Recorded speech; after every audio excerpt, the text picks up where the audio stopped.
This is the Wacom Intuos 4, released in 2008 and still going strong today. How does it compare with the Intuos 3 we looked at in the last video? And is it a good option today, 2021, for beginners who want to get started in digital drawing and painting, or even more experienced users who are looking for something to upgrade to but are on a tight budget? Well, we're going to find out in this video, but first, I need to get some coffee.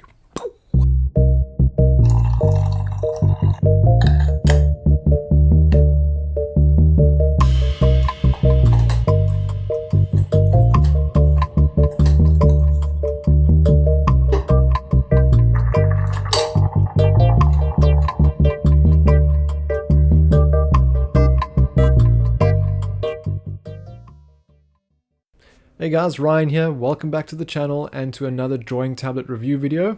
This is the second in a series of videos I'm doing looking at the older Wacom Intuos model specifically.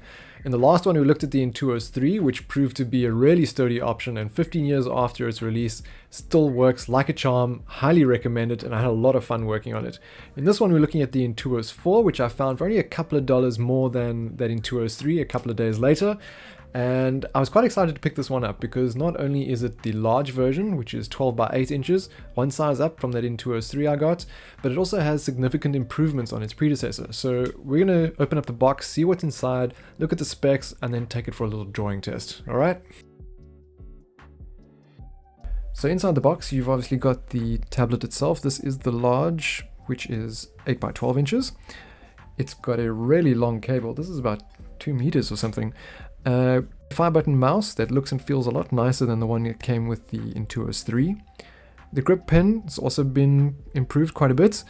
A pen holder that lets you rest the pen now either horizontally or vertically, however you prefer. And attached to the bottom of that is a compartment for your spare nibs and a nib remover. Now, speaking of that pen, this has double the amount of pressure sensitivity range, taking it to 2048 levels. And it needs a lot less pressure to register, so that initial activation is really noticeably improved from the one with the Intuos 3. So you can make lighter strokes more easily, and that's especially nice if you prefer to have a softer pressure feel to get bold strokes. You got the eraser on the back still, and the 2 buttons along the side that you can customize as you like. And customizability is another aspect that's been stepped up with this model.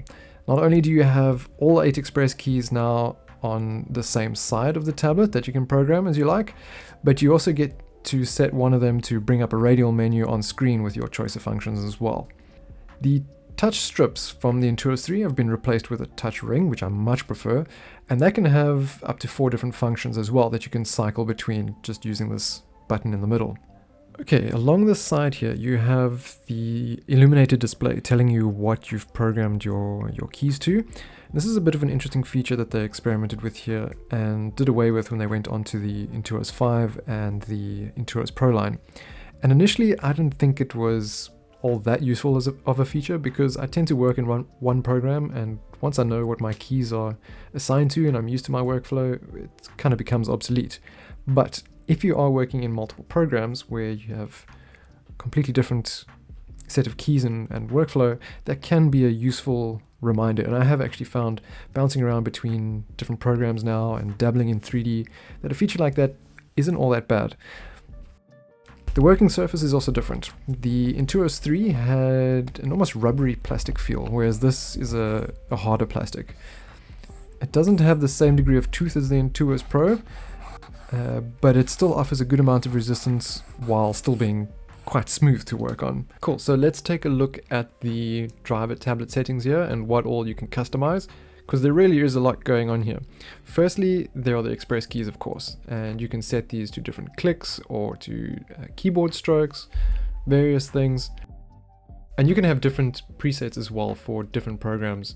So if I've got particular keys set for Critter, I can have different ones set for Photoshop or Blender, and as I switch between the programs, the tablet will automatically recognize that and the express keys will change accordingly.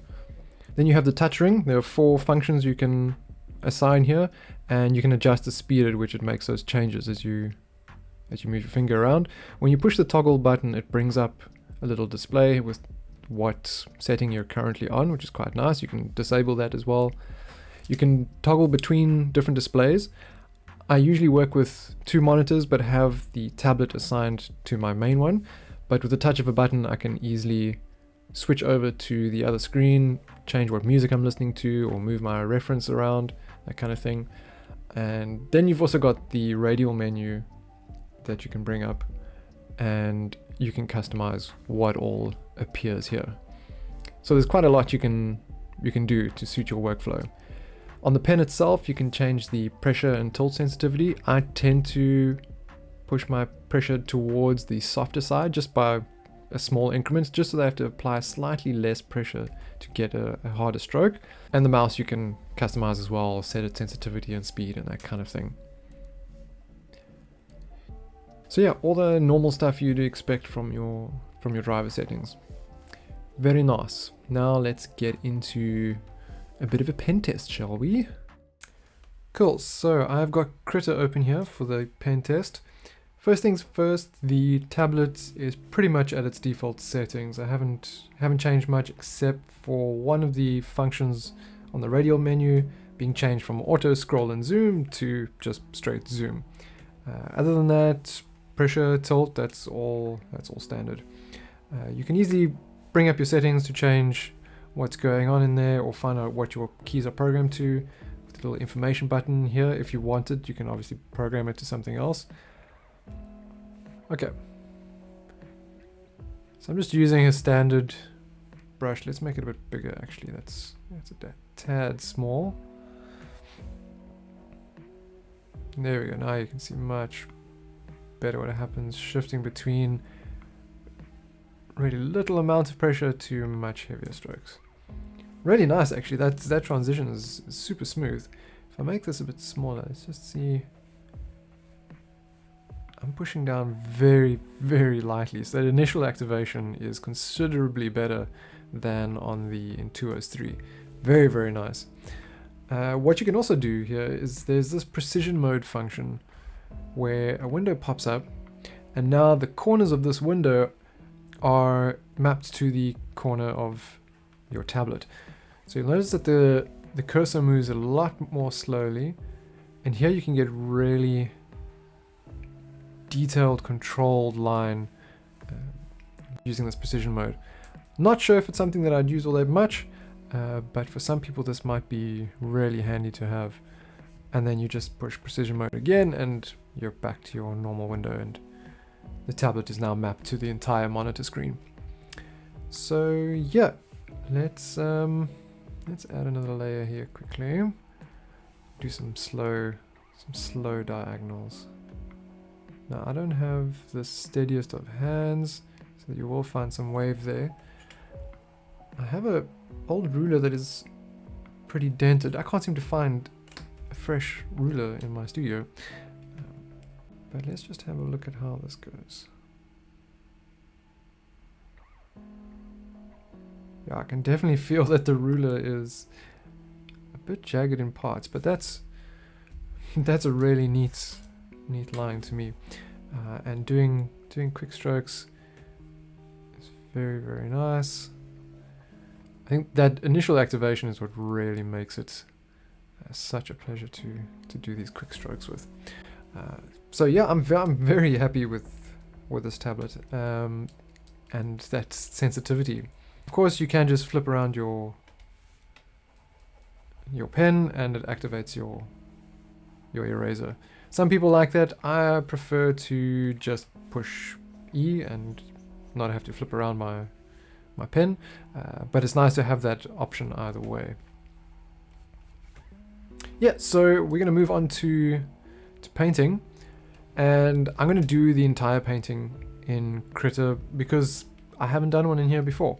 So I've always got it to like a little bit of a point, done a rough sketch, but never a full painting. So we're going to see how that goes. And yeah, let's get on to it.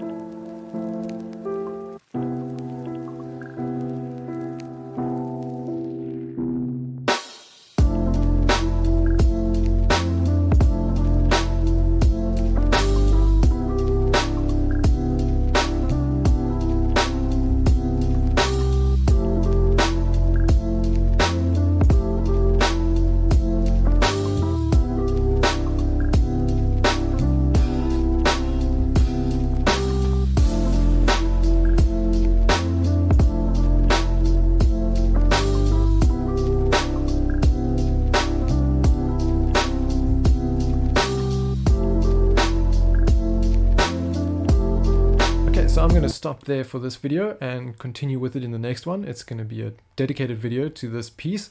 It was African Penguin Awareness Day this past weekend, so I wanted to do something especially around that. But this video is all about the tablet, and what do I think? I think it's great. This was such a pleasure to draw on. The pressure sensitivity is amazing, and the surface I actually really like. It's smooth, but it offers a good amount of resistance to the stylus.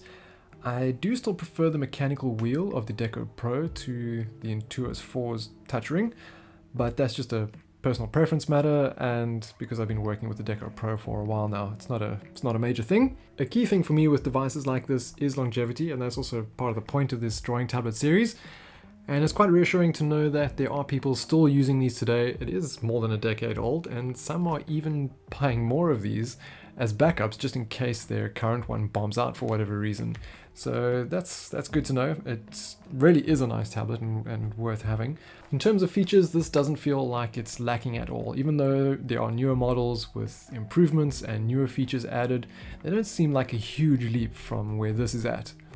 So yeah, 2021, I still think this is a really good option. If you're looking for something as your first tablet and you know you're going to go into this quite seriously, or if you're looking to upgrade with something but have a tight budget, then it's worth looking out for one of these, especially if you can find one at a good price that's still in good condition and on the larger side. I would say look for something that's either a medium or a large.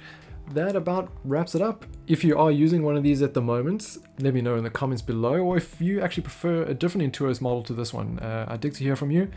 If you are considering buying one of these, I hope you found this video useful. Do drop a thumbs up there if you did. The next tablet I'm going to be looking at has an additional 10 years on this one. It is the first of the line, the 1998 Intuos 1, which I'm quite excited to show you. But first, I have a painting to finish. So if you want to see the process for that and see what the finished piece looks like, then stick around to the channel for the next video. You know where that subscribe button is. And until then, thank you very much for watching and happy drawing. Me.